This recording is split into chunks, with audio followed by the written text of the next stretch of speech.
ورحمۃ اللہ نحمدہ ونصلی علی رسولہ الکریم اما بعد فاعوذ باللہ من الشیطان الرجیم بسم اللہ الرحمن الرحیم رب اشرح لی صدری ویسر لی امری واحلل عقدۃ من لسانی یفقہوا قولی۔ سورہ الفرقان آیت نمبر 10 سے انشاءاللہ کرنا ہے، اور پیچھے رکوع ختم ہوا تھا۔ اب اس آیت سے اللہ سبحانہ وتعالیٰ کی اسی طرح جیسے سورت کا آغاز ہوتا ہے، اللہ تعالیٰ کی بابرکت ذات کا تعارف کرایا گیا۔ تبارک الذی، فرمایا بہت بابرکت ہے وہ ذات، ان شاء اگر وہ چاہے، جعل بنائے، لکا تیرے لیے، خیرن بہتر، من ذالک اس سے، جناتن باغات، تجری بہتی ہوں، من تحتہا اس کے نیچے سے، الانہار نہریں، ویجعل اور بنائے، لکا تیرے لیے، قصوراً محلات۔ تو پیچھے سے وہ ہم پڑھ آئے کہ مشرکین مکہ رسول اللہ صلی اللہ علیہ وآلہ وسلم پر اس طرح کے اعتراضات جڑتے تھے کہ اگر یہ رسول ہی بھیجنا تھا تو کوئی فرشتہ بنا کر بھیجا جاتا،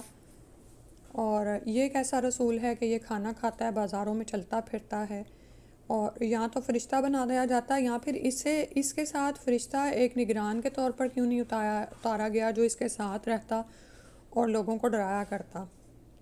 ٹھیک ہے، یہ آپ سارے ان کے اعتراضات جو ہم نے پڑھے وہ ہم اس سے گزر آئے۔ یا پھر یہ کہ اس پر کوئی خزانہ اتار دیا جاتا، اس کا کوئی باغ ہی ہوتا، یعنی اگر یہ اللہ کا اتنا ہی وہ برگزیدہ ہے اور رسول ہے، اور یہ دعوت و تبلیغ کے لیے بھیجا گیا ہے، اور یہ سچا رسول ہے، تو پھر یہ سب کچھ اس کو کیوں نہیں دیا گیا، اور یہ کیوں اتنا یعنی کہ غریب ہے۔ اور جیسے ہم پڑھائے کہ شب ابی طالب میں جیسے رسول صلی اللہ علیہ وسلم کے جو حالات تھے، تو یہاں پر فرمایا گیا کہ بہت بابرکت ہے اللہ سبحانہ وتعالیٰ کی ذات، اگر وہ چاہتے تو اپنے رسول کے لیے یہ سب کچھ مہیا کر دیتے۔ یعنی یہ جس طرح کی باتیں کرتے ہیں، رسول صلی اللہ علیہ وآلہ وسلم کے لیے خزانے اتار دیے جاتے اور سب کچھ ہی ان کے لیے اترتا۔ ٹھیک ہے، اللہ سبحانہ وتعالیٰ کی ذات ہے ایسی کہ وہ یہ سب کچھ اپنے رسول کو عطا کر سکتی ہے۔ اور اس میں کیا کچھ فرمایا کہ وہ چاہے تو آپ کو یہ چیزیں عطا کرے یا ان سے بھی بہتر دے دے۔ جیسے کہ آپ یہ دیکھیں کہ یہ وعدہ نہ صرف رسولوں سے اور بلکہ ان کے ماننے والوں سے بھی ہے، جنت میں جو باغات ہیں وہ اس سے بھی بہتر ہیں، جن کی وہ تمنا مشرکین مکہ دنیا میں نبی صلی اللہ علیہ وسلم کے لیے وہ کر رہے تھے۔ ایک نہیں، کہیں باغات ہوں جن میں نہریں جاری ہوں، وَيَجْعَلْ لَكَ قُصُورًا، اور وہ کہیں محل بھی دے سکتا ہے۔ اور محل جو ہوتے ہیں وہ یعنی قصر جو ہوتے ہیں نا، وہ عام گھروں سے مختلف ہوتے ہیں۔ اس کو آپ اس طرح سے سمجھ لیں کہ گاؤں میں جیسے کچی مٹی کے گھر ہوتے ہیں اور جو بڑے ہوتے ہیں نا یعنی پکے ہوتے ہیں تو ان کو حویلی کہا جاتا ہے۔ بالکل اسی طرح سے ایک عام گھر ہوتا ہے، لیکن ایک ہوتے ہیں محلات، قصر، جن پر باقاعدہ جو ہے آرائش و زیبائش بھی کی جاتی ہے، اور ان میں جو میٹیریل لگایا جاتا ہے وہ بھی عام گھروں سے مختلف ہوتا ہے۔ یعنی یہ تم لوگ گھر کی کیا بات کرتے ہو یا اس کی کیا بات کرتے ہو، اللہ سبحانہ تعالیٰ چاہتے تو نبی صلی اللہ علیہ وسلم کو بہت سارے محلات عطا کرتے۔ تو فرمایا بلکہ کذبوا، انہوں نے جھٹلایا، بالساعۃ قیامت کو، وَأَعْتَدْنَا اور تیار کی ہم نے، لمن کذب واسطے اس کے جو جھٹلائے، بالساعۃ قیامت کو، سعیراً بھڑکتی آگ۔ تو اللہ تعالیٰ نے فرما دیا یہاں پر، اب یہ اس کی نفی کی جا رہی ہے کہ نہیں، بلکہ انہوں نے جھٹلایا قیامت کو، اور ہم نے ہر وہ شخص جو کہ قیامت کو جھٹلائے اس کے لیے بھڑکتی آگ تیار کر رکھی ہے۔ تو اللہ سبحانہ تعالیٰ تو رسول اللہ صلی اللہ علیہ وآلہ وسلم کو بے شمار باغات اور محلات دینے پر قادر ہیں، اور وہ تمام چیزیں بھی آپ صلی اللہ علیہ وسلم کو دی جا سکتی ہیں جن کا یہ نام لیتے ہیں۔ لیکن بات یہ ہے کہ یہ سب ان کے اعتراضات ہی ہیں، یہ ایمان لانے والے نہیں ہیں۔ اگر رسول صلی اللہ علیہ وسلم کو یہ سب کچھ اور اس سے بھی بڑھ کر بہت کچھ اور اس سے بہتر جو جنت میں ملنے والا ہے سب بھی عطا کر دیا جائے، تو یقینی بات ہے کہ یہ پھر بھی ایمان نہیں لانے والے۔ یعنی اگر کسی کے ذہن میں یہ خیال پیدا ہو کہ اچھا ایسا کوئی معجزہ کر دیا جائے اور جیسے پہلی قوموں نے معجزات مانگے، تو آپ یہ دیکھیں کہ پہلی قوموں نے معجزات مانگے اور پھر بھی انہوں نے جھٹلایا، تو پھر جب منہ مانگا معجزہ اتر آتا ہے تو پھر اس قوم کی ہلاکت یقینی ہو جاتی ہے۔ تو یہ تو نبی صلی اللہ علیہ وسلم کی خاص رحمت تھی امت کے لیے اور ان لوگوں کے لیے کہ انہوں نے ان کو مہلت دیے جانا ہی پسند کیا، ٹھیک ہے۔ بل کذبوا بالساعہ، یہ جو اعتراضات کر رہے ہیں نبی صلی اللہ علیہ وسلم پر، بات یہ ہے کہ یہ قیامت کو ماننے والے ہی نہیں ہیں۔ اگر یہ سب کچھ بھی ان کے سامنے لے آیا جائے تو پھر بھی یہ لوگ ایمان نہیں لائیں گے اور پھر کسی اور قسم کی باتیں شروع کر دیں گے، جو ہم پیچھے پڑھ آئے کہ اگر نبی صلی اللہ علیہ وسلم کو فرشتہ بنا کر اتارا جاتا تو پھر یہ لوگ کہتے کہ وہ تو فرشتے ہیں، ہم ان جیسے کہاں۔ ابھی بھی آپ یہ دیکھیں کہ مسلمانوں میں ہی ایسے فرقے موجود ہیں کہ جب ان کو کہا جاتا ہے کہ نبی کی سنت پر عمل کرو یا صحابہ صحابیات کی، تو ایک جو کامن ہے نا بات، وہ یہ بھی اعتراض ہوتا ہے کہ وہ کہاں اور ہم کہاں، یعنی ان کا کیا مرتبہ، کیا بات کرتے ہو آپ، اس طرح کی بات کر کے نا آپ کو بھی حیران کر دیتے ہیں، جیسے چپ کرا دیتے ہیں کہ ہم یہ نہیں کہہ رہے کہ آپ ان کے مرتبے تک پہنچ جائیں، بٹ بحیثیت انسان انہوں نے یہ آپ کو کر کے دکھایا، تو اور نبی کی سنت پر تو عمل کرنے کا حکم ہے۔ اگر تم اللہ سے محبت کرتے ہو تو اس کا تو ثبوت ہی یہ ہے کہ تم رسول صلی اللہ علیہ وسلم کی سنت پر عمل کرو، تو لیکن اس طرح کے بہانے جو ہیں آج بھی لوگ لگاتے ہیں۔ تو اگر تو فرشتہ ہی اتار دیا جاتا تو پھر تو بہت بڑی وجہ بن جاتی عمل نہ کرنے کی، کہ چونکہ یہ فرشتہ یہ تو کر سکتا ہے لیکن ہم نہیں کر سکتے۔ تو بہت کچھ ایسے لوگ ہوتے ہیں بل کذبوا بالساعہ کہ انہوں نے ماننا ہی نہیں ہوتا، وہ سرے سے قیامت کے دن پر دوبارہ جی اٹھنے پر، اللہ کے سامنے حاضر ہونے، اپنے برے اعمال کی سزا بھگتنے پر یقین ہی نہیں رکھتے۔ اور یہی ہوتا ہے، آپ یہ دیکھیں کہ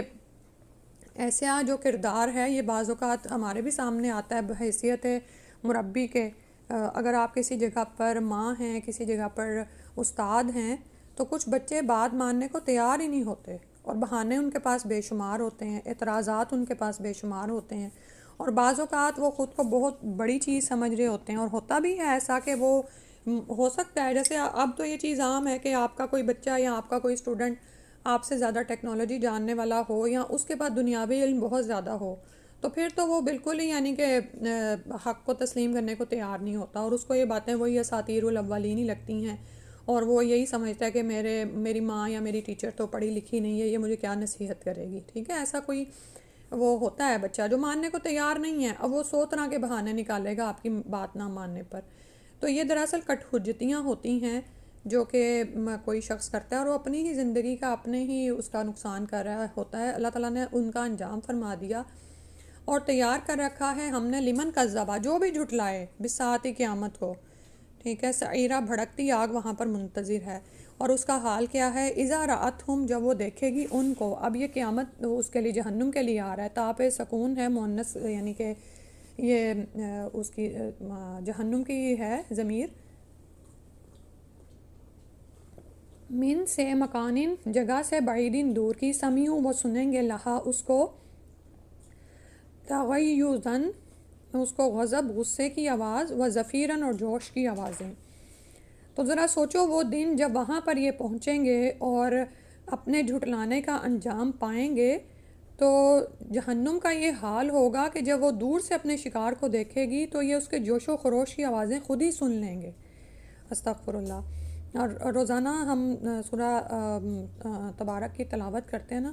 اس میں بھی یہی مضمون آتا ہے کہ اس کے دھاڑنے، چیخنے، اور پھر وہاں پہ جو لوگ ڈالے جا رہے ہوں گے ان کی آوازیں، ذرا آپ اس شور کو تصور میں لائیں۔ اور گھروں میں ہی آپ یہ دیکھیں کہ بعض اوقات کسی کے آپ گھر جاتے ہیں یا باہر سائرن بج رہے ہوتے ہیں، یا بعض اوقات کوئی ایسا جنگلی کتا آپ کے سامنے آ جاتا ہے، کسی نے گارڈ کے طور پر رکھا ہوتا ہے یا ویسے، تو یہ جو آوازیں ہوتی ہیں دل پر کیسے دہشت بن کر طاری ہوتی ہیں نا۔ یا ایون اب تو جو انسانوں نے مہلک ہتھیار تیار کر لیے ہوئے ہیں، تو یعنی کہ آپ یہ دیکھیں کہ ابھی وہ اس میں ڈالے نہیں جا رہے اور وہ ان پر آلریڈی غضبناک ہو کر ایسی آوازیں نکال رہی ہے۔ تو ایسے ہٹ دھرم لوگوں کا انجام اللہ تعالیٰ نے جہنم کی آگ کو پہلے سے ہی تیار کر رکھا ہے، اور وہ اتنی غضبناک ہے، اتنی جوش میں ہے کہ جب وہ اپنا شکار دیکھے گی تو جوش میں آ جائے گی، اور آگ کی لپٹوں کی تیزی اور تندی کی وجہ سے اس میں سے کئی طرح کی غضبناک آوازیں اور پھنکاریں پیدا ہونے لگیں گی۔ تو ابھی تو وہ ڈالے نہیں گئے ہوں گے اس میں، لیکن اس سے پہلے ہی ان کا یعنی کہ دہشت کے مارے سوچیں کیا حال ہوگا۔ اور اس میں آپ یہ دیکھیں کہ یہاں پر ہو سکتا ہے کہ ایک تو یہ بات ہے کہ جہنم کے لیے دیکھنے کا فعل یہاں تو مجازی معنوں میں استعمال ہوا ہے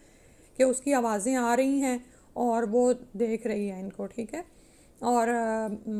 لوگ دراصل جو ہیں اس کو سن رہے ہیں۔ لیکن اگر یہ حقیقی معنوں میں استعمال ہوا ہو یہاں پر جہنم کا دیکھنا، تو وہ بھی کوئی بعید از قیاس بات نہیں ہے، کیونکہ اللہ سبحانہ و تعالیٰ کی مخلوق ہے، اور اللہ سبحانہ و تعالیٰ نے تمام مخلوقات کو شعور دیا ہوا ہے۔ جیسے ہم جانتے ہیں کہ زمین کی تمام تر مخلوقات اللہ سبحانہ و تعالیٰ کی تسبیح کرتی ہے، اپنے کام کو جانتی ہے، اللہ کی عطا کی ہوئی وحی یا الہام کے مطابق وہ کام کرتی ہے۔ تو جہنم کی آگ میں بھی ایک شعور ہے، تو جو کوئی جتنا زیادہ مجرم ہوگا اس پر وہ اسی قدر بکھرے گی، ٹھیک ہے، یعنی یہ ایک طرح کا کیا ہے، یہ سارے مجرمین اس کا شکار ہیں جن پر وہ دھاڑ رہی ہے، اور اسی تندی سے اسے جلائے گی جس قدر اس کا جرم شدید ہوگا۔ اللہ تعالیٰ رحم فرما دے۔ اور اس میں آپ یہ دیکھیں تغیظً و زفیرا، غضب غصے کی آواز ہے اور جوش کی آوازیں ہیں۔ وَإِذَا، اور جب القوا وہ ڈالے جائیں گے، منہا اس میں سے بعض حصے سے، مکاناً جگہ، ضیقاً تنگ، یعنی جہاں سے وہ ڈالے جائیں گے وہ ایک تنگ جگہ ہوگی، مقرنین جکڑے ہوئے، دعوا وہ پکاریں گے، ہنالک اس جگہ، ثبوراً موت کو۔ اور جب اس میں وہ ہاتھ پاؤں جکڑے ہوئے، اور جیسے بیڑیاں ہیں 70 گز لمبی زنجیریں ہیں مختلف سزاؤں کے لیے جو ہم آگے بھی پڑھیں گے، اور یعنی وہ جکڑے ہوئے ہوں گے، ہل نہیں سکیں گے، اور پھر ایک تنگ جگہ سے ڈالے جائیں گے۔ اور یہ بھی آتا ہے کہ ایک روایت سے پتہ چلتا ہے کہ اتنی تنگ جگہ جتنی دیوار میں جب آپ سوراخ کرتے ہیں نا، تو ایسی جگہ سے وہ گزارے جائیں گے۔ اور پھر جہنمیوں کی پیچھے ہم پڑھ آئے کہ کھالیں جلیں گی، اور آگ میں جاتے ہی جو ان کا حال ہوگا یا جو بھی، اور ان کے جو جسم ہیں وہ بڑے ہوں گے، ٹھیک ہے، اور جیسے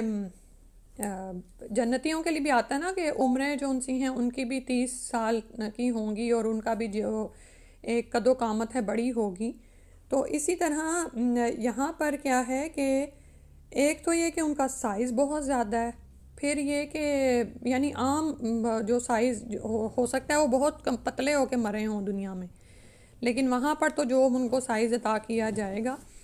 اور پھر یہ کہ جہنم کو بھر دیا جائے گا، یہ بھی ہم جانتے ہیں، حتیٰ کہ وہ اور اپنے شکار مانگ رہی ہوگی، اور اس کے بعض حصے بعض کوئی کھا رہے ہوں گے، اور جوش و غضب سے چیخ چلا رہی ہوگی۔ تو پھر ایک روایت سے ہمیں پتہ چلتا ہے کہ اللہ سبحانہ تعالیٰ اس پر اپنا پاؤں رکھ دیں گے، پیر مبارک رکھیں گے، تو پھر اور اسے پوچھیں گے نا کیا تو بھر گئی، تو پھر وہ کہے گی بھر گئی۔ تو یعنی کہ اتنے زیادہ مجرمین ہیں، اور ان کو اور بعض اوقات یہ ہوگا کہ کہیں مجرم ایک ساتھ زنجیروں میں جکڑے ہوئے ہوں گے، یعنی ایک ہی نوعیت کے جو مجرم ہیں ظاہرہ اکٹھے گروپ میں، اور پھر یہ کہ مکاناً ضیقاً سے ان کو اندر گھسایا جائے گا۔ تو یہ سارے کو ذرا تصور میں لائیں کہ وہ جگہ ہی ہر طرف آگ ہی آگ ہے، صحیح، اور پھر یہ کہ وہ بالکل جیسے کمپریسڈ کی بھی آگ ہے، ہوتما ہے، اور پھر آتا نا 30 پارے میں آپ پڑھ رہا ہے کہ ستونوں سے اس کو بند کر دیا گیا ہے، تو یعنی کہ ٹمپریچر اس کا جو ہے وہ بھی اسی پہ ہی رہتا ہے، وہ کم زیادہ بھی نہیں ہو رہا، اللہ زیادہ ہی ہوگا، کم تو یعنی کہ یہ نہیں ہوگا کہ اس کے ایندھن ختم ہو جائے تو وہ کم ہو۔ تو بالکل تنگ جگہ کا تصور کریں، اور پھر اس میں ڈھیروں مجمع ڈالا جا رہا ہے اوپر نیچے، اور پھر وہ سارے جکڑے ہوئے ہیں، وہ بھاگ کے کہیں جا بھی نہیں سکتے، اور پھر مکاناً ضیقاً سے وہ گزارے جا رہے ہیں۔ استغفر اللہ، اللہ سبحانہ تعالیٰ رحم فرما دے ہمارے حال پر، کیونکہ جہنم کا حال پڑھنا اور اس سے بچنے کی دعا کرنا بہت ضروری ہے۔ یعنی آپ یہ دیکھیں کہ ہم یہ نہیں کہہ سکتے کہ جہنم میں صرف مجرمین ہی پھینکے جائیں گے، مشرکین، کفار، منافقین یہ تو جائیں گے ہی، لیکن اس کے علاوہ وہ مسلمان جنہوں نے کوئی دنیا میں ایسا گناہ کر دیا ہوگا جس کی توبہ قبول نہیں ہوئی یا کوئی بھی، تو وہ جنت میں ایسے نہیں بھیجے جا سکتے جب تک کہ وہ اپنے گناہ کی سزا نہ پا لیں، اس سے صفائی حاصل نہ کر لیں۔ تو اس جہنم میں گناہ گار مسلمان بھی ٹھونسے جائیں گے۔ اللہ سبحانہ تعالیٰ ہمیں اس سے محفوظ فرمائے۔ دعوا ہنالک ثبورا، تو وہ وہاں پر موت کو پکاریں گے کہ اب تو بس خاتمہ ہی ہو جائے۔ دنیا میں بھی آپ دیکھیں کہ جب انسان درد کی آخری شدتوں کو ہوتا ہے نا، تو بس اس کے بعد وہ کیا چاہ رہا ہوتا ہے؟ اسے دنیا کی کوئی چیز محبوب نہیں لگ رہی ہوتی، وہ بس چاہتا ہے کہ اس کا خاتمہ ہو جائے، چاہے زندگی کا ہی خاتمہ ہو جائے۔ اور بہت سارے لوگ تنگ آ کر خودکشی بھی کر لیتے ہیں۔ تو وہاں پر بھی پھر وہ چاہیں گے کہ اس زندگی کا خاتمہ ہو جائے۔ لا تدعوا اليوم ثبورا، وہاں پر ان کو پھر کہا جائے گا نہ تم پکارو آج کے دن ثبورا، موت کو، واحدن ایک ہی، ودعو اور پکارو ثبوراً کثیرا، بہت سی موتوں کو۔ یعنی اس وقت انہیں کہا جائے گا آج ایک نہیں بہت سی موتوں کو پکارو، لیکن ایک کیا بہت سی بھی نہیں آئیں گی۔ بہت سی کیا آنی ہے، ایک بھی نہیں آئے گی۔ تو یعنی کیا اس کے لیے چیخو پکار کرتے ہو؟ سینکڑوں موتیں بھی مانگو گے، یعنی بار بار موت بھی مانگو گے تو یہ تمہارا پکارنا لا حاصل ہے۔ تو وہ تو آرزو کریں گے نا کہ ایک دفعہ موت آئے اور اس سارے عذاب سے جان چھوٹ جائے۔ تو کیونکہ ہر لمحہ، بلکہ لمحے کا بھی جو ہزارواں، اور ہم اس کو شمار نہیں کر سکتے، ہر وقت تو بری حالت ہو رہی ہے، تو وہ تو چاہیں گے کہ اس سے نجات پا جائیں، لیکن یہ پکار بالکل بے سود ہوگی۔ فرمایا جائے گا آج ایک نہیں بے شمار موتوں کو پکارو، موت تمہیں آئے گی نہیں، کیونکہ روایات سے ہمیں پتہ چلتا ہے کہ موت کو تو مینڈے کی صورت میں لا کر ذبح کر دیا جائے گا، اور اس دن پھر جب موت ذبح ہو جائے گی تو جنتیوں کی خوشیوں کا کوئی ٹھکانہ نہیں رہے گا کہ اگر وہ خوشی سے مرنا چاہتے تو مر جاتے، اور جہنمیوں کی یعنی کہ غم اور حسرت کا کوئی ٹھکانہ نہیں رہے گا جب وہ موت کو ذبح ہوتے دیکھیں گے کہ اب وہ چیز جو ان کو اس علم سے نجات دینے والی تھی وہ بھی ختم ہے، اب تو ہمیشگی کی وہاں پر زندگی ہے۔ تو یہاں پر جو سورہ کا سٹارٹ ہوا تھا نا، جس میں آخری 3-4 الفاظ میں فرمایا گیا تھا کہ رسول صلی اللہ علیہ وسلم کی بعثت کا مقصد ایک کیا ہے، لیکون للعالمین نذیرا، تاکہ وہ ہو جائیں جہان والوں کے لیے ڈرانے والے۔ تو یہ ڈراوے بھی ہمیں کیوں سنائے جاتے ہیں؟ آپ یہ دیکھیں کہ اب انسان کا یہ حال ہے کہ دوزخ کی، قیامت کی باتیں کرو تو وہ کہتے ہیں نہیں نہیں ہمیں نہ ڈراؤ، بھئی ہم اس وقت اس موڈ میں نہیں ہیں باتیں سننے کے۔ تو یہ ڈراوے کیوں انسان کو سنائے جاتے ہیں؟ تاکہ وہ اپنے عمل کو بدل دے، اس دن کے حالات کو یاد رکھے، سامنے رکھے، تو اور پھر یہ کہ اس دن کی تنگی سے بچنے کے لیے انسان اس دنیا میں صبر کر لے۔ اور یہ آپ یہ دیکھیں کہ یہ مومنین کیا کر رہے تھے، صحابہ کیا کر رہے تھے، اور کبھی کبھار حیرت ہوتی ہے نا کہ اتنی تکالیف دی جا رہی ہیں نبی صلی اللہ علیہ وسلم کو، اور ان کے ساتھ ساتھ مومنین کو جس طرح آزمایا جا رہا ہے، اور مکہ کی سنگلاخ چٹانوں والی زمین ہے اور اس پر کس طرح سے گرمیوں میں لٹایا جاتا ہے، اوپر پتھر رکھے جاتے ہیں، گھسیٹا جاتا ہے، اور اس کے باوجود بھی بلال احد احد پکارتے ہیں۔ تو اس کے پیچھے کیا تھا؟ یہ وہ تربیت ہی تھی اور یہ آخرت کا خوف ہی تھا جو وہ روزانہ نبی صلی اللہ علیہ وسلم سے کچھ نہ کچھ لیتے تھے۔ یعنی یہ وحی الہی تھی، یہ قرآن تھا جو نصیحت کرتا تھا ان کو، جہاں کوئی آیت اترتی تھی وہاں پر نبی صلی اللہ علیہ وسلم صحابہ کو جمع کرتے تھے، اور وہ اس کو اس طرح سے لیتے تھے جیسے یہ کوئی خزانہ ہے، کیونکہ آپ جانتے ہیں کہ جب رسول صلی اللہ علیہ وسلم فوت ہوئے ہیں تو بہت سے صحابہ صحابیات تو اس بات پر غمگین تھے کہ اب جو آسمانوں سے روزانہ ایک خبر کا سلسلہ تھا، ہمارے خالق کی طرف سے ایک جو پیغام رسانی کا سلسلہ تھا، اور یہ ایک تعلق جو قائم تھا وہ بھی ختم ہو گیا نا نبی صلی اللہ علیہ وسلم کی وفات کے ساتھ ہی۔ تو یہ دراصل آخرت کی جواب دہی کا تصور تھا، یہ جنت اور دوزخ کا جو یعنی کہ علم تھا، اور پھر یہ کہ وہ ہمیشگی کی زندگی ہے۔ یہ سب وہ چیزیں تھیں جنہوں نے صحابہ کی زندگیوں کو بدل دیا، ٹھیک ہے، اور ہم دیکھتے ہیں کہ کہاں ان کی ہر طرح کی زندگی میں تبدیلی آ گئی، اخلاقی، معاشی، معاشرتی، تمام طرح کے اصول و ضوابط انہوں نے پھر اسلام سے ہی لے لیے، اور پھر کس طرح سے یہ قرآن کی ہی نصیحت تھی کہ وہ ساری دنیا میں پھیل گئے۔ اور انہوں نے پھر فتوحات حاصل کیں. وہ فتوحات تلوار کے زور پر نہیں تھیں، الا ماشاء اللہ بہت سارے لوگوں کو تلوار سے ڈرانا بھی پڑتا ہے، لیکن جتنا کم خون بہاؤ کے ساتھ مسلمانوں نے دنیا فتح کی ہے اس کو آپ کمپیریزن کر سکتے ہیں. تو یہ دراصل آخرت کی جواب دہی کا خوف تھا کہ ان کے اعمال بدل گئے تھے. ٹھیک ہے، اور یہی وہ چیز ہے جس پر ہم نے فوکس کرنا ہے کہ نہ صرف ہم خود اس سے نصیحت لیں، قرآن سے نصیحت لیں، بلکہ لوگوں کو بھی اس سے متنبہ کریں. یہ ذمہ داری ہے، جیسے نبی صلی اللہ علیہ وسلم کے لیے تھی اور ان کے جانے کے بعد آج یہ امت محمدیہ صلی اللہ علیہ وسلم کی ذمہ داری ہے. اگر کوئی آپ کو کہتا ہے کہ نہیں مجھ سے نہیں صبر ہوتا، تو آپ اسے کہیں تم کیسے صبر کرو گے جہنم کی آگ پر، فما اصبرہم علی النار، کہ کیسا ان کا صبر ہے آگ پر، کہ دنیا میں وہ یعنی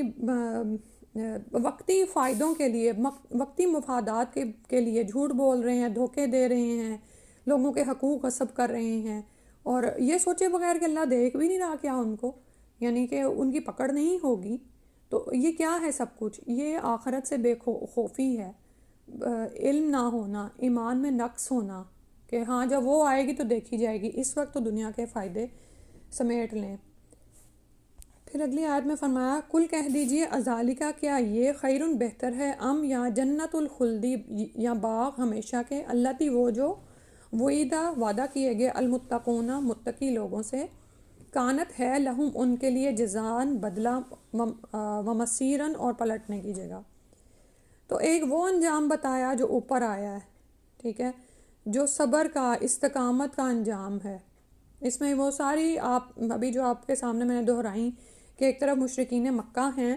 اور وہ اعتراضات جڑ رہے ہیں، اور دوسری طرف وہ نبی صلی اللہ علیہ وسلم کو رسالت کی ذمہ داری دی گئی ہے، لوگ ایمان لا رہے ہیں اور ان مشرکین کی تکالیف کو سہ رہے ہیں.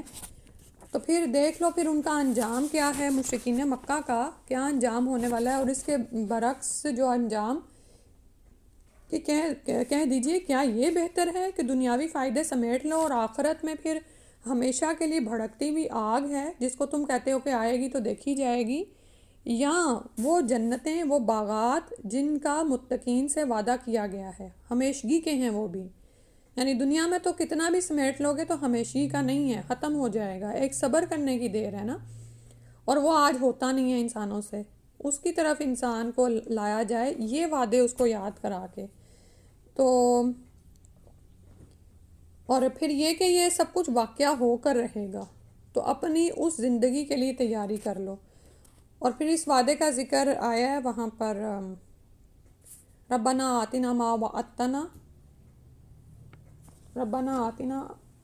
ما وعدتنا علی رسولک ولا تخزنا یوم القیامہ.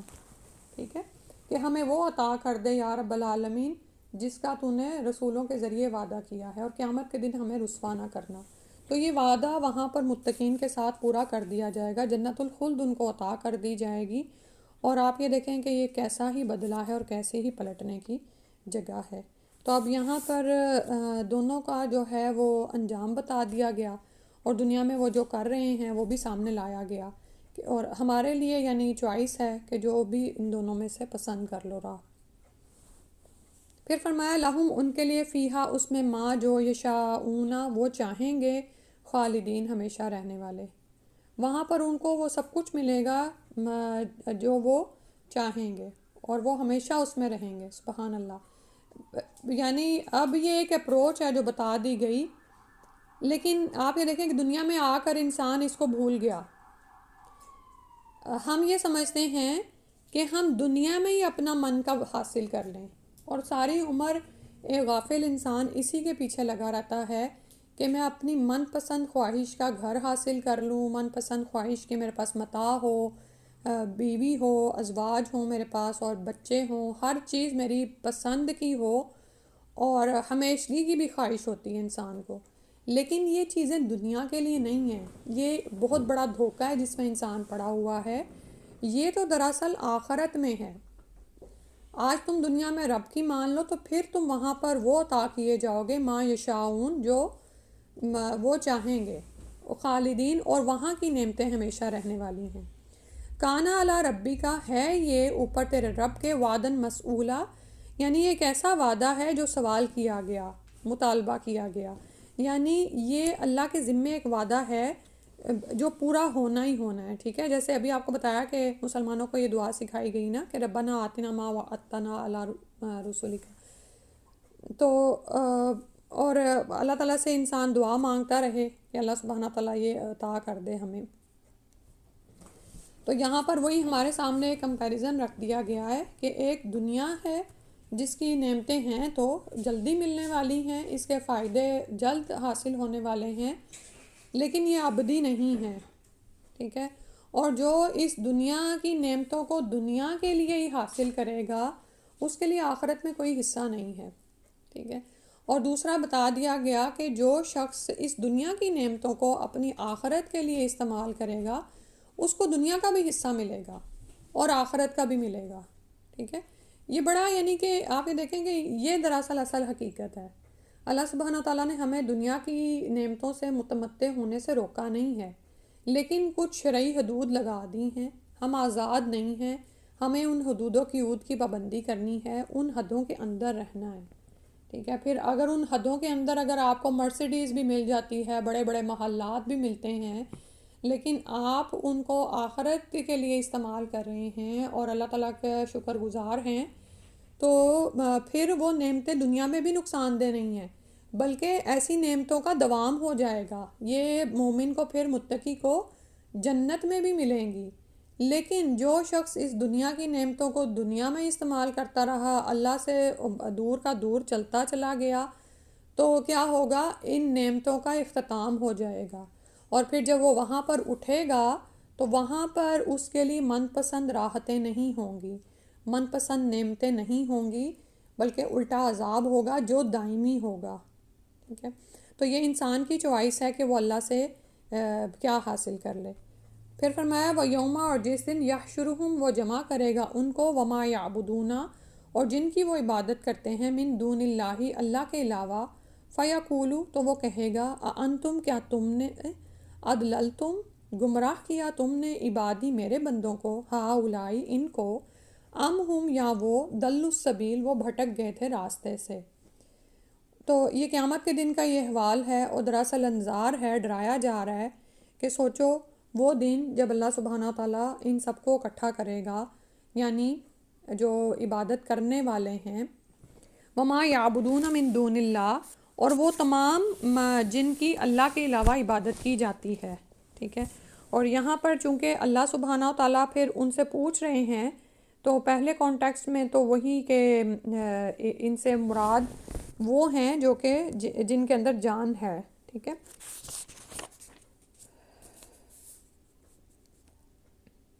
اور ان سب کو اللہ سبحانہ تعالیٰ اپنے سامنے آمنے سامنے لا اکٹھا کریں گے، ٹھیک ہے. اور ان میں سے کون کون ہیں؟ جیسے عزیر علیہ السلام کو اللہ کا بیٹا بنایا گیا، اختیارات میں شریک کیا گیا. عیسیٰ علیہ السلام ہیں جنہیں نصارہ نے معبود بنا رکھا ہے. اور اسی طرح فرشتوں کے لیے اللہ کے ساتھ اختیارات کا وہ یعنی گمان کیا جاتا ہے، نعوذ باللہ. تو جو بھی ہیں ایسے، ان سب کو اللہ سبحانہ تعالیٰ ان کے عبادت گزاروں کے ساتھ لا اکٹھا کریں گے. اور پھر یہ کہ ہم پڑھ آئے کہ اللہ سبحانہ تعالیٰ ان مشرکین سے تو کلام نہیں کرے گا، اور نہ ہی ان کی طرف نظر رحمت کرے گا، اور نہ ہی ان کو پاک کرے گا. اللہ سبحانہ تعالیٰ ان سے پوچھیں گے جن کی دنیا میں عبادت کی جاتی رہی، یعنی جیسے عیسیٰ علیہ السلام کے بارے میں ہم پیچھے سورہ آل عمران میں پڑھ آئے، ٹھیک ہے. کیا تم نے کہا تھا کہ مجھے اور میری ماں کو معبود بنا لو؟ اب یہ سارے جو وہاں پر ہیں ان کو پوچھا جا رہا ہے. اور دراصل یہ آپ یہ دیکھیں کہ مجرم کھڑے ہوئے ہیں، اور وہ آپ جانتے ہیں کہ دنیا میں جو کر رہا ہے وہ سارا کچھ ایک دھوکہ، فریب اور جھوٹ تھا جن میں ہم پڑے رہے. اب اس کا انجام ان کو سامنے نظر آ رہا ہے، اور پھر ان کی مزید رسوائی کے لیے ان سے تو بات ہو ہی نہیں رہی ہے، بلکہ جن معبودان باطل کو انہوں نے اللہ کے ساتھ شریک ٹھہرا رکھا تھا ان سے پوچھا جا رہا ہے، ٹھیک ہے. فَيَقُولُوا أَأَنْتُمْ أَضْلَلْتُمْ عِبَادِي، کیا تم نے میرے بندوں کو گمراہ کیا تھا؟ ہاؤلائی، ان کو، ہم ضلوا السبیل، یا وہ راہ سے بھٹک گئے تھے، ٹھیک ہے. تو حالانکہ قصور تو ان کا نہیں ہے، کیونکہ آگے سے وہ کہیں گے قالو، وہ کہیں گے سبحانکا، پاک ہے تو، یعنی ایک دم سے جیسے وہ اس پر تھے ہی نہیں، نہ انہوں نے اس کے بارے میں ان کو کہا تھا، تو زبان سے فوراً نکلے گا سبحانکا، یا اللہ تیری ذات تو پاک ہے، ما کانا، نہ ہے، ینبغی جائز، لنا ہمارے لیے، ان نتخذا کہ ہم بنائے، من دونی کا تیرے سوا، من اولیاء کوئی دوست، ولیکن لیکن متعتہم، وجہ کیا ہے کہ تو نے متاع دیا ان کو، سامان زندگی دیا، سامان زیست دیا ان کو، و آباءہم، اور ان کے آباء و اجداد کو، حتیٰ یہاں تک کہ نسو، وہ بھول گئے، الذکر، نصیحت کو، یعنی اتنی آسائشوں، راحتوں، مسرتوں میں ڈالے گئے، اتنی نعمتوں میں کھیلے کہ وہ بھول ہی گئے نصیحت کو، وکانو، اور تھے وہ، قومن بورا، یہ لوگ ہی شامت زدہ تھے، ہلاک ہونے والے تھے۔ تو وہ سارے معبودان جن کی دنیا میں عبادت کی جاتی رہی، تو وہ سارے کیا کہیں گے، یا اللہ تیری ذات پاک ہے، ہماری مجال نہ تھی کہ تیرے سوا کسی کو کارساز بناتے، مگر تو نے انہیں، یعنی ان لوگوں کو جنہوں نے تیرے علاوہ دوسروں کو شریک ٹھہرایا، ان کو اور ان کے آباء و اجداد کو خوب سامان زیست دیا، یعنی نسلوں میں ان کی جو ہے مال کی یہ بہتات چلتی رہی، تو وہ بھول ہی گئے کہ رب بھی ہے، یہاں تک کہ وہ تیری یاد کو بھول گئے، اور یہ لوگ تھے ہی ہلاک ہونے کے قابل۔ اب کسی ایسی فیملی کا تصور کریں نا، جس میں نسل در نسل لوگ سونے چاندی کے چمچ منہ میں لے کر پیدا ہوتے ہیں، اور ان کو پتہ ہی نہیں کہ کوئی مشکل بھی ہے دنیا میں، کوئی تکلیف کا نام بھی ہے، وہ نسلوں کی نسلیں امیر ہیں، محلات میں رہنے والی اور سامان زیست سے فائدہ اٹھانے والی، متاتہم و آباءہم، ہوتا ہے نا آپ کے ذہن میں کوئی بھی ایسا تصور آ رہا ہوگا، کوئی بھی، یعنی کہ رائل پیلس کے کسی بھی جو ایسے لوگ ہیں جو نسل در نسل ان کی آگے سے آگے وراثت میں مال ہی مال جاتا رہتا ہے۔ تو دراصل اس کو آپ اس طرح سے ہم سوچیں، غور و فکر کریں، آپ یہ دیکھیں کہ زندگی میں کوئی غم آتا ہے نا تو انسان کو جھٹکا لگتا ہے، وہ رک جاتا ہے اپنی جگہ پر، یہ انسان کی فطرت ہے۔ آپ کی زندگی ایک لگی بندی روٹین پر ڈگر کے مطابق چل رہی ہوتی ہے نا، تو ہم عبادت بھی نا ایک عادت کی طرح کر رہے ہوتے ہیں کہ اچھا اب ہنڈیا پکا لیا، اب نماز پڑھنی ہے ظہر کی، چلو وضو کیا، نماز پڑھی، کچھ پتہ ہی نہیں نماز میں کیا پکارا، کیا کہا، دعا بھی پڑھ دی، ساری دعائیں پڑھ دیں، ربنا آتنا فی الدنیا حسنہ، سب کچھ کہہ دیا، لیکن شعور نہیں تھا۔ لیکن ایک دم سے کوئی نعمت چلی جاتی ہے نا،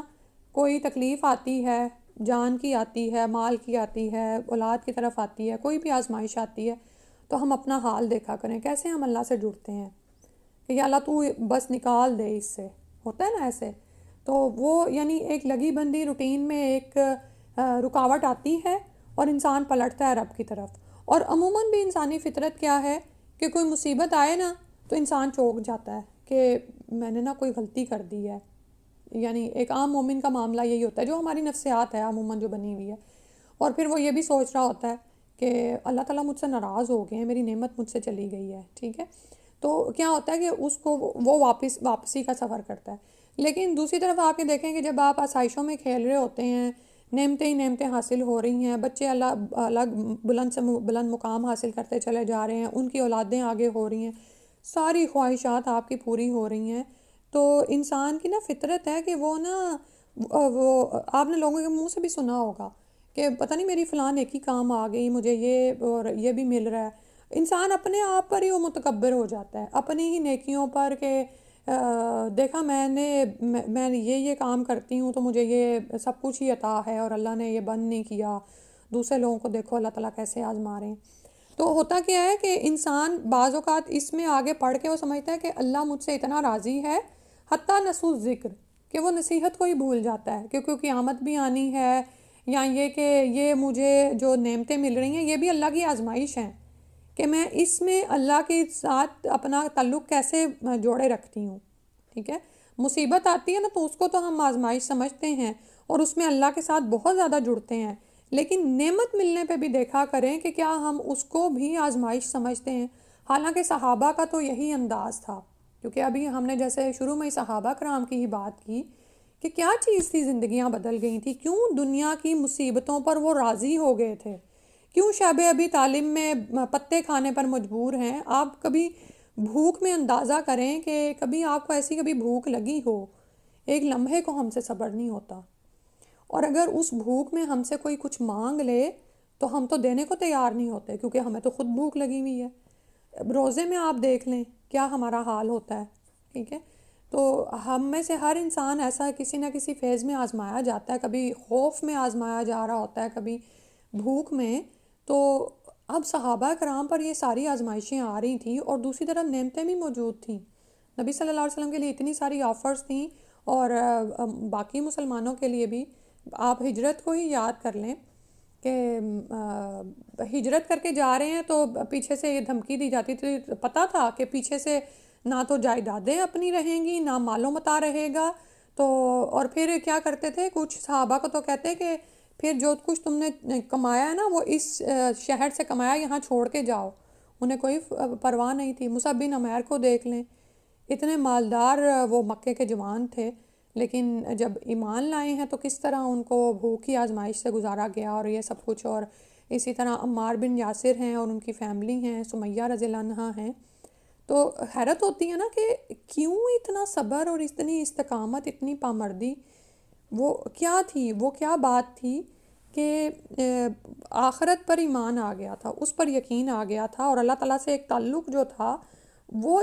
استوار ہو گیا تھا۔ تو حالت یہ تھی کہ جب نعمتیں ملتی تھیں نا تو آنکھوں میں آنسو آ جاتے تھے کہ یا اللہ دنیا میں ہی تو نہیں عطا کر دیے گئے۔ اگر دسترخوان پر ایک سے زیادہ سالن ہوتا تھا تو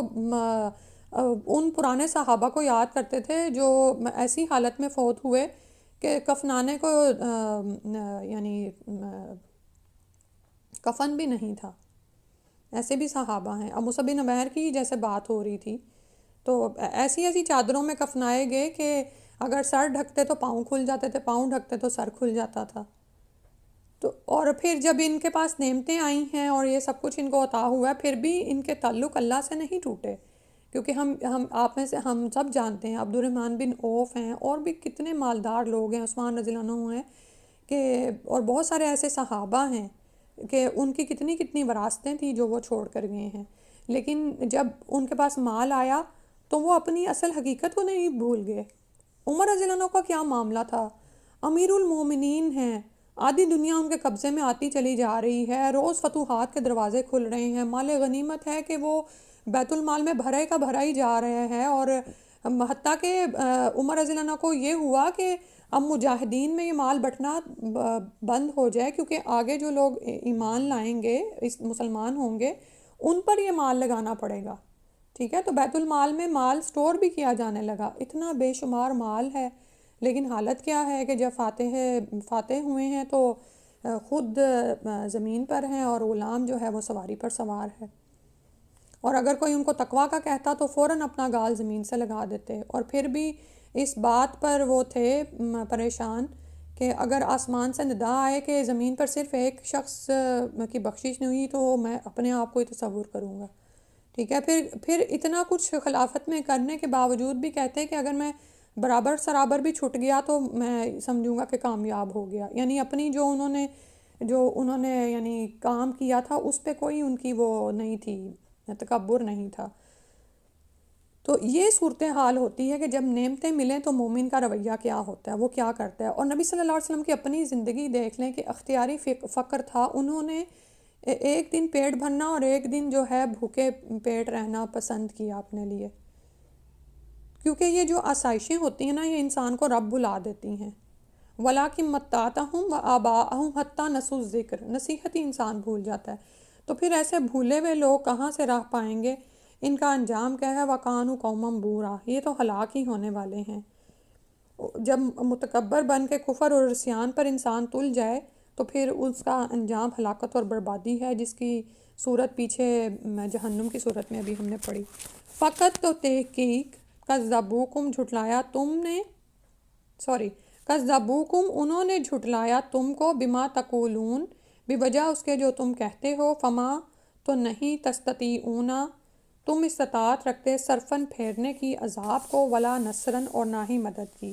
وَمَن یظلم اور جو کوئی ظلم کرے گا، منکم تم میں سے، نذقہ ہم چکھائیں گے اس کو عذاباً کبیرہ بہت بڑا عذاب۔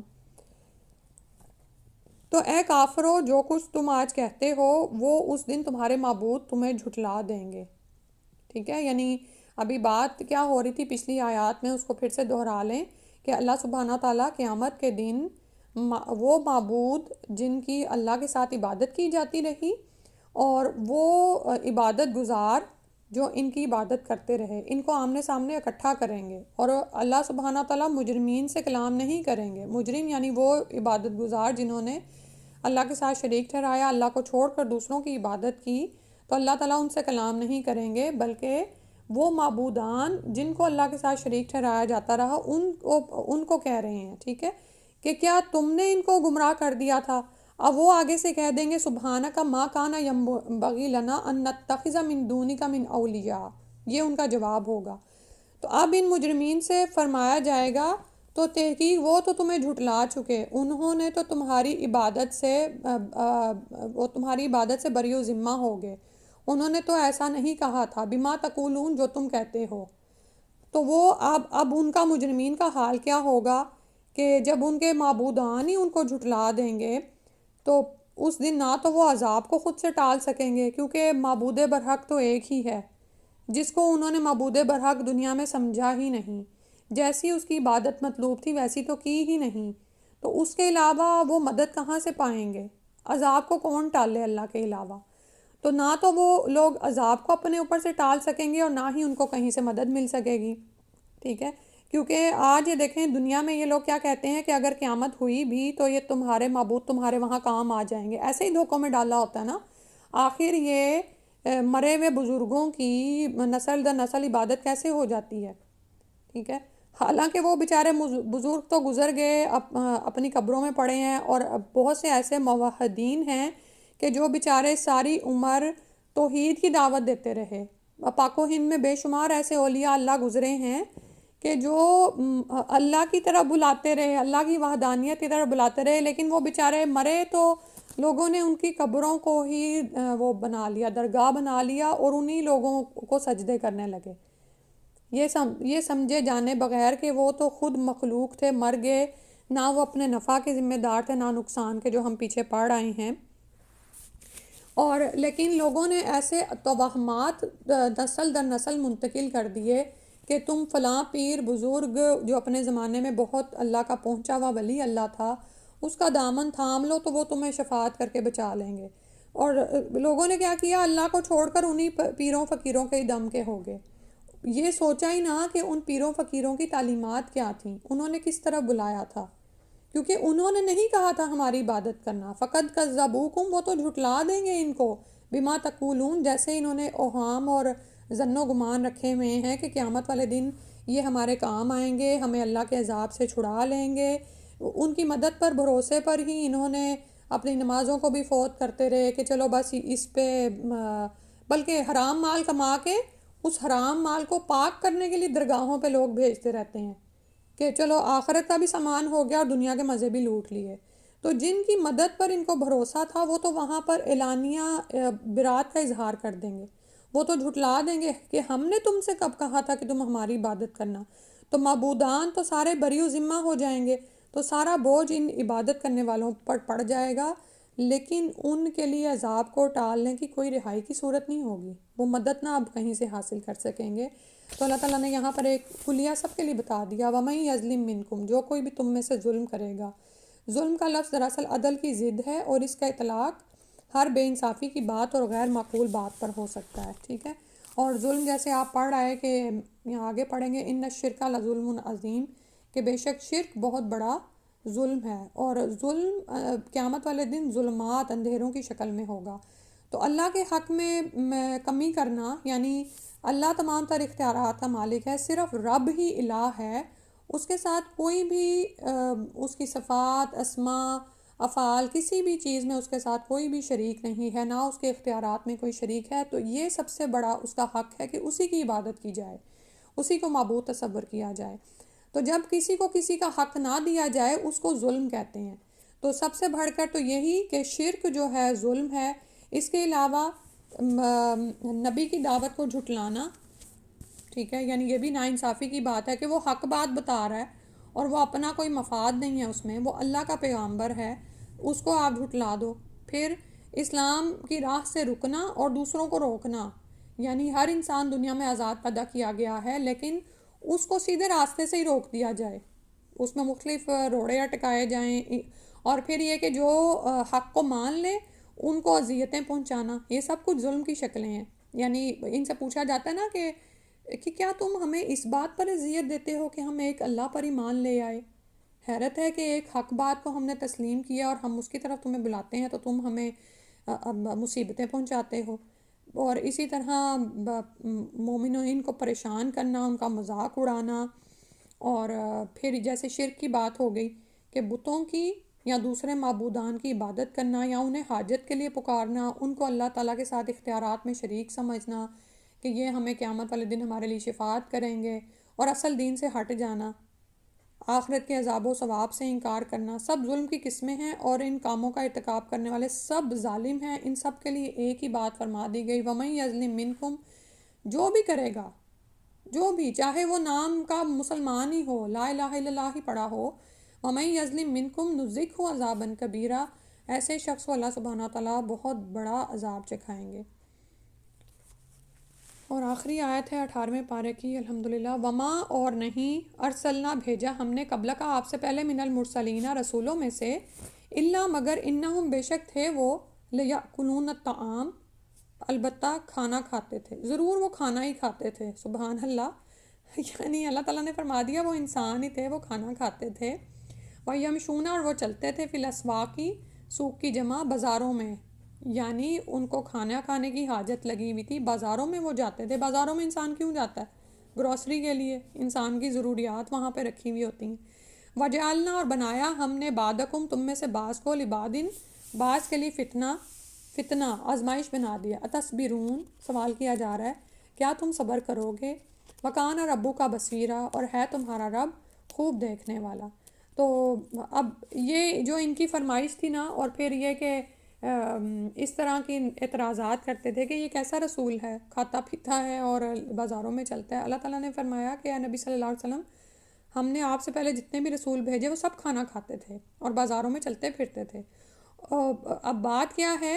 کہ ہم نے تم لوگوں کو ایک دوسرے کے لیے آزمائش کا ذریعہ بنا دیا ہے. تو کیا اے مسلمانوں، پہلے شان نزول کے اعتبار سے تم کفار کے طعن و تشنیع پر صبر کرو گے؟ اور آپ کا پروردگار سب کچھ دیکھ رہا ہے. تو یہ کافروں کے اعتراض کا جواب دیا جا رہا ہے جس کا ذکر اسی صورت کی آیات میں ہوا ہے. تو کفار مکہ کا یہ جو اعتراض تھا محض کٹ حجتی کے طور پر تھا، وگرنہ وہ جانتے تھے کہ جو بھی انبیاء پہلے گزرے، مثلاً نوح علیہ السلام، ابراہیم علیہ السلام، موسیٰ، عیسیٰ، سب کے سب انسان تھے، ان کے ساتھ انسانی حاجات لگی ہوئی تھیں، اپنی زندگی کی بقا کے لیے کھاتے پیتے بھی تھے، بازاروں میں چلتے تھے کسب معاش، خرید و فروخت کے لیے. تو ان سب باتوں کے باوجود لوگوں نے انہیں رسول نبی تسلیم کیا. تو یعنی کہ کھانا یا بازاروں میں چلنا پھرنا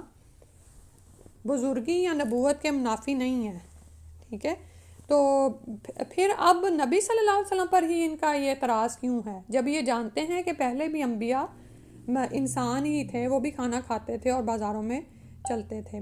تو اب اللہ تعالیٰ نے فرمایا کہ تم میں سے سب کو ایک دوسرے کے لیے، مومنین کو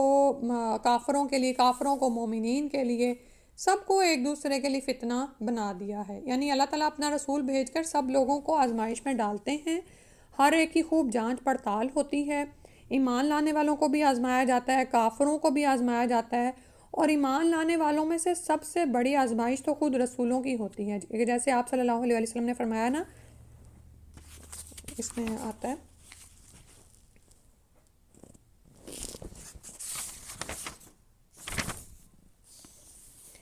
آپ صلی اللہ علیہ وسلم نے فرمایا اشد البلاء علی الانبیاء ثم الامثل فالامثل، کہ سب سے زیادہ سخت آزمائش نبیوں کی ہوئی ہے اور اس کے بعد قریبی مومنوں کی، پھر اگلے درجے کے مومنوں کی. تو اور اس پہ آپ یہ دیکھیں کہ ہم پہ بھی آزمائشیں آتی ہیں نا، لیکن ابھی آتی ہی ہیں. یعنی کہ جیسے آتا ہے نا وہ سورہ البقرہ میں ہم پڑھا ہے کہ تھوڑا بھوک میں سے آزمایا جاتا ہے، تھوڑا خوف میں سے، لیکن ساتھ ہی وہ تکلیف ہٹ جاتی ہے، صبر تھوڑا ہوتا ہے. لیکن انبیاء پہ ہم دیکھتے ہیں ایسی ایسی آزمائش آئی ہے کہ قتل تک کر دیے گئے. اللہ اکبر، بہت سے انبیاء کو تو قتل ہی کر دیا گیا بنی اسرائیلیوں میں، آپ دیکھیں، اور اتنا زیادہ وہ تشدد کیا گیا۔ پھر اس کے بعد صحابہ کرام پر جیسی جیسی آزمائشیں آئی ہیں، جیسے ابھی کفار مکہ کے وہ جو مظالم تھے جو صحابہ پر ہو رہے تھے، اور وہ مکی زندگی کے 10 سال کی جو پوری سیرہ ہے وہ آپ پڑھیں تو پھر اندازہ ہوتا ہے۔ اور اس کے بعد اپنے اماموں کو دیکھ لیں آپ کہ وہ کیسے کیسے ان کی آزمائشیں ہوئی ہیں، جیلوں میں ڈالے گئے، مارے پیٹے گئے، ستائے گئے، اور وہ آپ یہ دیکھیں کہ غیر مومنوں کے ہاتھوں نہیں آزمائے جا رہے، آپ کے امام جو ہیں اپنے ہی مسلمان جو ہیں وہ ان کو اس بات پر لانے کو تھے کہ یہ کسی طرح قرآن میں، وحی میں، اللہ تعالیٰ کے احکامات میں، فتوے دینے میں یہ تبدیلیاں کر دیں۔ اور جب امام صبر و استقامت کے ساتھ اپنے دین پر جمے رہتے تھے تو پھر آزمائشوں کا سامنا کرنا پڑتا تھا، ٹھیک ہے۔ تو آزمائش تو ہوئی ہے انبیاء کی، پھر اس کے بعد اس سے آگے قریبی درجے کے مومنوں کی، پھر اس سے آگے کے درجے کے مومنوں کی۔ تو ہوتا کیا ہے کہ اور یہ سب کچھ جو ہے نا سنت ہے اللہ کی، جاری رہے گی۔ تو اس کو اب ہم غور سے اس کا مطالعہ کریں، کیونکہ دنیا میں ہم سب اسی حال سے گزر رہے ہیں، اور اگر ہم اس بات کو سمجھ جائیں گے نا تو ہماری زندگیاں آسان ہو جائیں گی۔ نبی جب دعوت دیتا ہے نا، مخالفت کا ایک طوفان کھڑا ہو جاتا ہے، تو شروع میں نبی کی دعوت پر ایمان لانے والے عموماً معاشرے کے ظلم و ستم سے عاجز آئے ہوئے اور ستائے ہوئے کمزور قسم کے لوگ ہوتے ہیں۔ تو اس مارکہ حق و باطل میں سب کی آزمائش ہوتی ہے، یہاں تک کہ معلوم ہو جاتا ہے، لوگوں کے بھی سامنے آ جاتا ہے کہ کون اپنے ایمان کے دعوے میں پکا ہے اور کس کے ایمان میں ابھی بھی نقص ہے، کمی ہے۔ تو منافقوں کی بھی چھانٹ ہی ہوتی رہتی ہے، اور کافروں کا امتحان کس طرح سے ہوتا ہے کہ جب انہی میں سے ایک ایسا شخص نبوت کا یا رسالت کا دعویٰ کرتا ہے کہ جس کے پاس نہ تو دنیاوی مال و دولت ہے، نہ ہی وہ جاہ و حشم کے لحاظ سے کوئی بہت اونچے درجے کا انسان ہے، وہ اپنی دعوت پر نقلی اور عقلی دلائل بھی پیش کرتا ہے، لیکن کافر اس دھوکے میں پڑ جاتے ہیں کہ اب ہم اپنی سرداریاں چھوڑ کر، اپنی تکبر اور نخوت اور انا کو چھوڑ کر اس کو مان لیں، ٹھیک ہے۔ تو وہ پھر کیا کرتے ہیں کہ رسول کی دعوت کا انکار کرتے ہیں، سرکشی اور بغاوت کی راہ اختیار کرتے ہیں۔ یہی بات کیا ہوتی ہے کہ یہ پھر جب اور پھر وہ دیکھتے ہیں کہ غربا تو اس رسول پر ایمان لانا شروع ہو گئے ہیں، تو پھر ان کو یہ بات بھی بڑی خار گراں گزرتی ہے کہ اب وہ ان محفلوں میں بیٹھیں جن میں غریب غربا بیٹھتے ہیں، جن کے ساتھ وہ بیٹھنا پسند نہیں کرتے۔ تو یہ دراصل یہی ان کے لیے بات آزمائش بن جاتی ہے کہ یہ کیا ہو رہا ہے، صحیح ہے۔ تو یعنی صرف مومن نہیں آزمائے جا رہے ہوتے، کافر بھی آزمائے جا رہے ہوتے ہیں، اور اس میں آپ جب تفاسیر کا مطالعہ کریں گے تو انشاءاللہ آپ کو لمبی ڈیٹیل ملے گی کہ اور اس پورے سینیریو کو سامنے رکھ لینا کہ اب کفار مکہ ہیں، اپنی زندگیوں میں بڑے خوش ہیں، اور جو انہوں نے اپنا ایک باطل دین بنایا ہوا ہے اس پر وہ عمل پیرا ہیں۔ اتنے میں نبی کی دعوت آتی ہے اور دیکھتے ہی دیکھتے وہ پروان چڑھتی ہے، پھر مددگار ملتے ہیں، پھر وہ سارے کے سارے اس پر جم جاتے ہیں۔ باوجود بے شمار پیشکش کرنے کے رسول اور مومن اپنا دین چھوڑنے کو تیار نہیں ہیں، بلکہ الٹا اپنی جانوں پر قربانیاں دے کر، اپنی مال دولت ہر چیز کی قربانی پر تیار ہیں۔ تو یہ چیز کیا ہے ان کے لیے، ایک وہ آزمائش بن جاتی ہے، وہ پھر راہ حق سے ہٹتے ہیں۔ تو یہ دراصل ان کو دی جانے والی مہلت ہے جس میں ان پر یعنی کہ یعنی حجت تمام ہو جاتی ہے، ان پر بھی، مومنین پر اگر حجت تمام ہوتی ہے تو کافروں پر بھی ہوتی ہے، اور یہی دراصل اللہ کی عین مشیت ہے، ٹھیک ہے۔ تو دراصل یہ جو الفرقان ہے نا اس سورہ کا نام، یہ بھی تو یہی ہے نا کہ نبی کی دعوت پر حق و باطل کا ایک بازار گرم ہو جاتا ہے، ایک آپ کے سامنے یعنی کہ ایک جنگ کی کیفیت ہے، ایک بھٹی ہے جس میں سے لوگ گزارے جا رہے ہیں، چھلنی ہے جیسے، اس میں یعنی کہ پاک کیا جا رہا ہے، لوگوں کو جانچا جا رہا ہے کہ کون جنت کا حقدار ہے، کون جہنم کا۔ تو جنت ایسے ہی نہیں مل جائے گی نا کہ بغیر صبر کرے ہم کہیں کہ ہم نے لا الہ الا اللہ محمد رسول اللہ پڑھ لیا اور آزمائش نہیں آئے گی۔ تو یہ خطاب سب کے لیے ہے، ٹھیک ہے، مسلمانوں کے لیے ہے کہ تمہاری آزمائش یہ ہے کہ کیا تم ان کافروں کے ناجائز اعتراضات پر، ان کے استہزاء پر، ان کے مذاق اڑانے پر، ان کی پہنچنے والی اذیتوں پر صبر کرتے ہو، اور اس میں تمہارے لیے کئی قسم کی مصلحتیں اور حکمتیں موجود ہیں، آگے بڑھو گے تو پھر پاؤ گے نا، اور دنیا میں پھر انشاءاللہ اب جنت کی بشارتیں ملنا شروع ہو جاتی ہیں۔ تو اس کے ساتھ ساتھ اب جیسے ہم تو کافروں میں نہیں رہتے، یعنی کوئی کہہ سکتا ہے ہم سب آپس میں ایک دوسرے کے لیے آزمائش ہیں. اللہ نے یہ دنیا بنائی ہی آزمائش کے لیے. انسان سمجھتا ہے کہ یہ مجھے میں پیدا ہو گیا ہوں، اب میں جی اچھی تعلیم حاصل کر لوں. ساری آپ یہ دیکھیں نا کہ ہمارا عموماً ایک عام گھرانے کا پیٹرن کیا چل رہا ہے، اچھی تعلیم حاصل کر لوں. لڑکیوں کے ذہنوں میں خواب ہوتا ہے کہ میں اچھا پڑھ لکھ جاؤں، مجھے بہت اچھا خاوند مل جائے، میرے بچے ہوں، خوبصورت سا گھر ہو، نئے نئے برانڈ کے کپڑے جوتے ہر چیز آسائش موجود ہو، پھر آگے اپنے بچے ہوں، پھر ان کی شادیاں ہوں، ان کے بچے ہوں.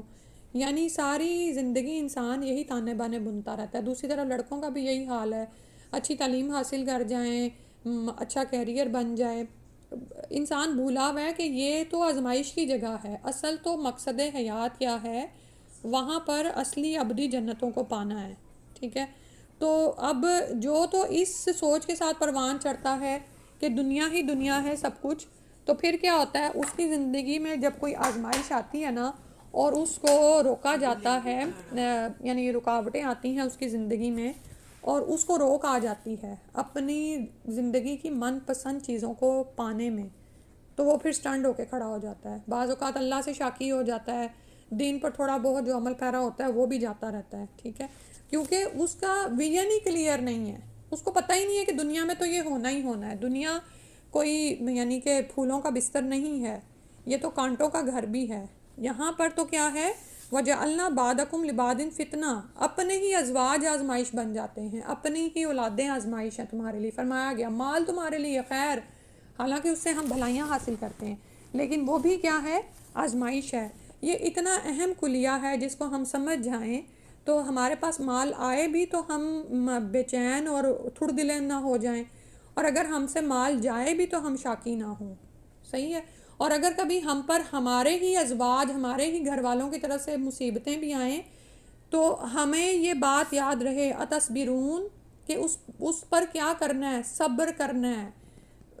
یعنی کہ چین بچین ہو کے اور اگلے کو کنفرنٹ نہیں کرنا، بلکہ اب دیکھنا ہے کہ آزمائش آ گئی، امتحان آ گیا، چاہے میرے پیارے کی طرف سے آیا، اللہ کی طرف سے ہے، میں آزمائی جا رہی ہوں. اتصبرون، صبر کرو گے، وہ کرو گے جو اللہ کو مطلوب ہے.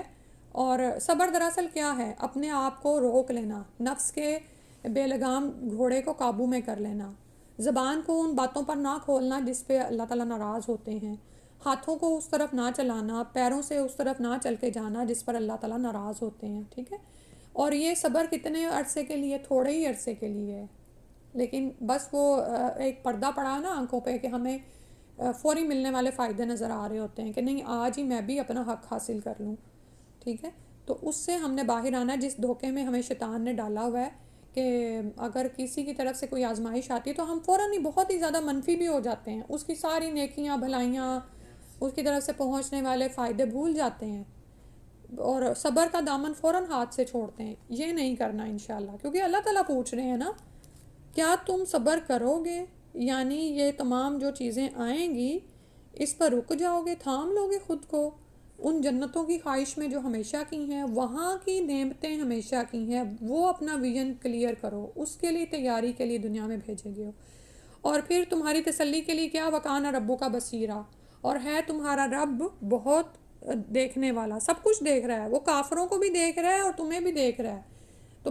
تم بھی بھٹی سے گزارے جا رہے ہو تو بغیر دیکھے نہیں، سب کچھ ریکارڈ ہو رہا ہے جو کچھ کافر تمہارے ساتھ کر رہے ہیں. اور دیکھنے کا مطلب کیا ہے کہ بدلہ پائیں گے یہ. تم گھبراؤ نہیں کہ تم